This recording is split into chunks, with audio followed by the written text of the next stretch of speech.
হবে।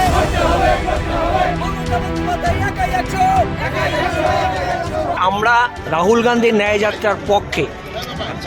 ইন্ডিয়া জোটকে মজবুত করতে গেলে রাহুল গান্ধীর ন্যায়যাত্রাকে আমরা সাপোর্ট করি, কিন্তু বাংলার প্রদেশ কংগ্রেসের নেতৃত্ব অধীর রঞ্জন চৌধুরীর যে পশ্চিমবাংলার বুকে মমতা বিরোধী কিছু কথাবার্তা, আইন প্রশাসন থেকে যেভাবে কথাবার্তা, তাতে ইন্ডিয়া জোটকে তৈরি করতে, জোটবদ্ধ করতে একটা পরিপন্থী পরিস্থিতির সৃষ্টি করেছে। আমরা অধীর রঞ্জন বাবুকে বার্তা দিতে চাইছি, আজকের এই একত্রিত হয়ে আমরা সমবেত হয়ে সাধারণ কোচবিহারের নাগরিক, তৃণমূল কংগ্রেসের সাধারণ কর্মীরা, এই অধীর রঞ্জন বাবুকে এই জোটকে মজবুত করতে গেলে বাংলার বুকে মমতা বন্দ্যোপাধ্যায়ের নেতৃত্বে জোট করতে হবে। মমতা বন্দ্যোপাধ্যায়ের নেতৃত্বেই আগামী দিনে ইন্ডিয়া জোট মজবুত হবে এবং আমরা বিজেপিকে বাংলা থেকে সারা ভারতবর্ষ ছাড়া করতে পারবো। জোট মজবুত করতে হবে।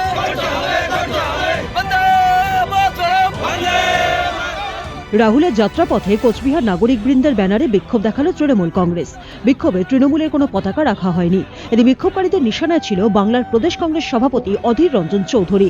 রাহুল গান্ধীর ন্যায়যাত্রা যখন বক্সিরহাটে প্রবেশ করে, সে সময় জোড়াইমোড় এলাকায় তৃণমূল কংগ্রেস কর্মীরা অধীর চৌধুরীর বিরুদ্ধে বিক্ষোভ দেখায়। রাহুল ও অধীরের কনভয়ের সামনে ব্যানার ও প্ল্যাকার্ড নিয়ে দাঁড়িয়ে থাকেন বিক্ষোভকারীদের একাংশ। ব্যানারে লেখা ছিল, মুখ্যমন্ত্রী মমতা বন্দ্যোপাধ্যায় একাই বাংলায় বিজেপিকে হারাতে পারবেন। সেখানে অধীরকে বিজেপির দোসর বলে উল্লেখ করা হয়েছে। বিক্ষোভকারীরা জানায়, রাহুলের ন্যায়যাত্রাকে সমর্থন করছেন তারা, তবে প্রদেশ কংগ্রেস সভাপতি অধীর রঞ্জন চৌধুরীর বিরুদ্ধেই তাদের ক্ষোভ। কারণ বিভিন্ন সময় বাংলার মুখ্যমন্ত্রীকে তিনি যে ভাষায় আক্রমণ করেন, তাতে বাংলায় ইন্ডিয়া জোটের ক্ষতি হবে। বাংলায় মুখ্যমন্ত্রী মমতা বন্দ্যোপাধ্যায়ের নেতৃত্বেই ইন্ডিয়া জোট তৈরি করতে হবে, তাহলেই একমাত্র ভারত থেকে বিজেপিকে উৎখাত করা সম্ভব বলে জানান তারা।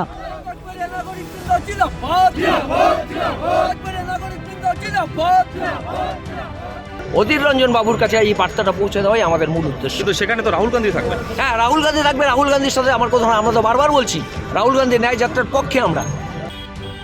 এদিন তুফানগঞ্জ 31 নম্বর জাতীয় সড়ক সংলগ্ন থানামোড় এলাকাতেও প্ল্যাকার্ড হাতে বিক্ষোভ দেখানো হয়।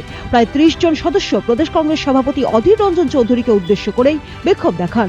বিক্ষোভকারীদের মধ্যে দিলীপ মণ্ডল, মিতা পালরা জানান, অধীর রঞ্জন চৌধুরী মুখ্যমন্ত্রীকে দিনরাত কটাক্ষ করছেন, অথচ শুভেন্দু অধিকারীর কোনো ভুল চোখে পড়ছে না। বাংলার মানুষ বিজেপির দালালকে সমর্থন করে না, তারা মমতাকেই চায়। আমাদের দাবি, অধীরবাবু বাংলার মুখ্যমন্ত্রী, তার বিরুদ্ধে যে সমস্ত অশ্লীল ভাষা ব্যবহার করে, কিন্তু শুভেন্দুর বিরুদ্ধে কোনো কথা বলেনি। উনি বিজেপির দালালে পশ্চিমবঙ্গে ব্যবসা করছেন। বিজেপির সঙ্গে আর কি আদান প্রদান করছে, আলাপ আলোচনা করছে। উনি বিজেপির সঙ্গে আছে আর কি, উনি বিজেপির দালাল। ব্যুরো রিপোর্ট, উত্তরবঙ্গ সংবাদ।